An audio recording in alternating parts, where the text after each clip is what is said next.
Today we are swapping out the thermal bypass valve for the transmission on a 2019 Chevy 4.3 6L80. So make sure you buy this for the newer years. It's a half line, and you want to make sure you buy your new seals. You know, this one goes right there. Don't want to reuse them on the old ones.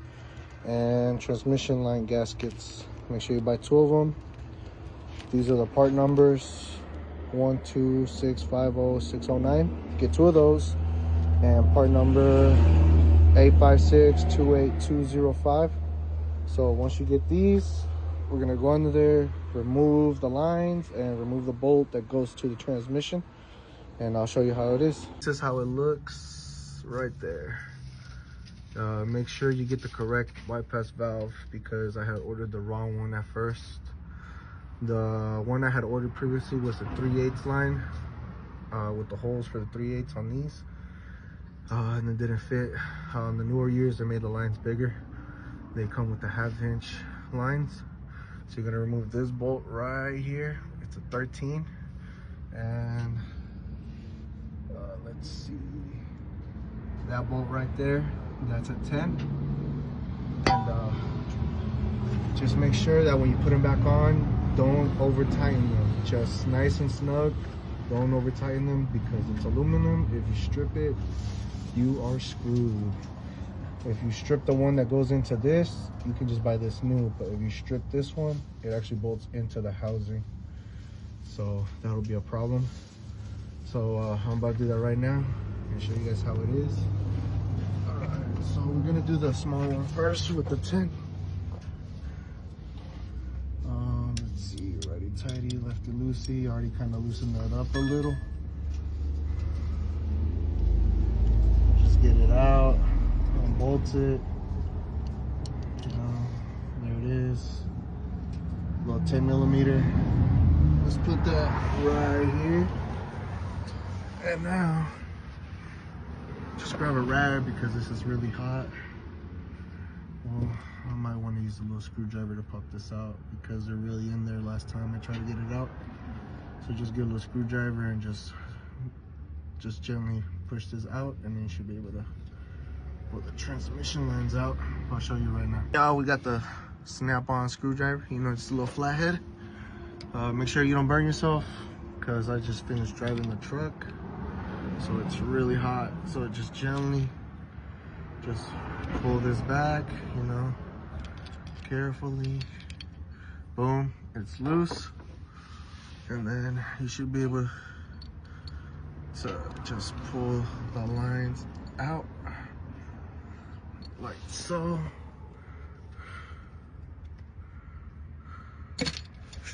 Oh, there was the rag. Yeah, that's gonna happen. I'm doing it one-handed, so I should have known that was gonna happen. So just be ready. You're gonna leak a little bit of fluid. Just clean it up real quick. You know, if you want to take this off or leave it in there, you can. So that's the first line, and that's the second line. Whew. Yeah, should have not done this while recording. Well, I made a mess because I'm using one hand. You're gonna leak a little bit of transmission fluid. It shouldn't be that much. Just made a little mess right there. So you got that off. You want to get this off now. And let's see if I don't make a mess with this one. This is really hard doing it on one hand while you're recording, but I know some people want videos to kind of help them out how you do it, you know. All right, we got that out. Bam, put it over here. So these gaskets are gonna stay inside of this most of the time, but since you buy new seals, you don't really gotta worry about it. You're gonna buy new ones anyway. So now let's pop that off. So we got it off. This is how on the 6L80s for the new body style look like. These entrances right here are half. So you just pop it out, clean your area. So this is the problem with these, is this fails. And if this fails and gets water in it or anything, it'll fuck up your shit. So, and that's the new one. Make sure you tighten this up just nice and snug. Put your gasket on there and let's throw it in. So we're just gonna pop it in like that. Bam. Check it out. And let me see. So this one has that little seal. I don't know if you guys can see it. There's like a little plastic seal in that goes in with this bolt. I don't know if I have to reuse it, but I'm gonna see if I can pop it out and just slide it back in. And it's gonna look like that. I just took it out of this. I don't know if I need it, but if I had it on here, I'm gonna just put it on here. So just start putting it in. Let's see if it even fits. Well, seems to be going in.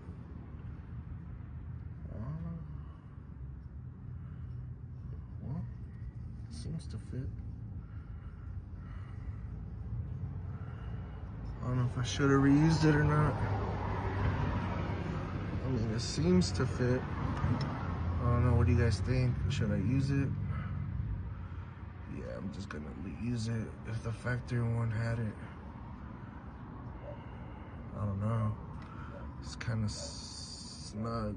Let me see how it fits without it. All right, let's see. I'm gonna take it off and see if it goes in better.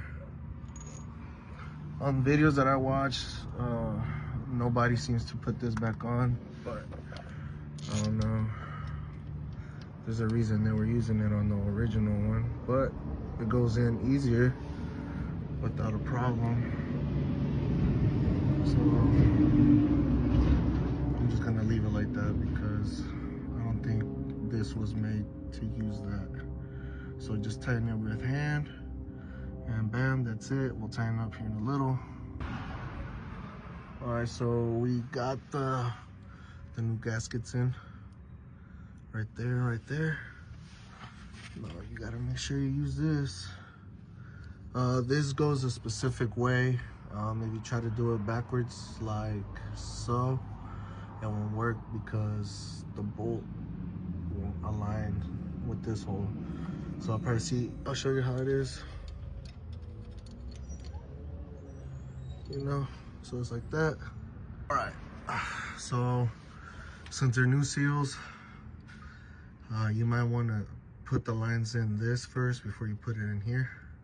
So I took this out and popped these lines in first, got them in, and then I put it back in here and put this bolt. And, you know, I'm tightening it by hand right now. And then you want to tighten this one. Make sure you put this bracket on right. It only goes one way. If this goes down this way and this goes up, the hole won't align with the original hole. And just make sure you tighten these nice and snug. Don't over tighten them and you should be all set to go. There it is. I just tightened these by hand. I don't have a torque wrench. So I just tightened them up until they were just barely, just nice and tight. You know, you don't want to over tighten them. So make sure they're just nice and snug. Same thing with this one. And it doesn't feel loose. These doesn't feel loose. They're all the way in and you should be good. And that is how you replace a PPE thermal bypass valve for your 6L80 from this to that.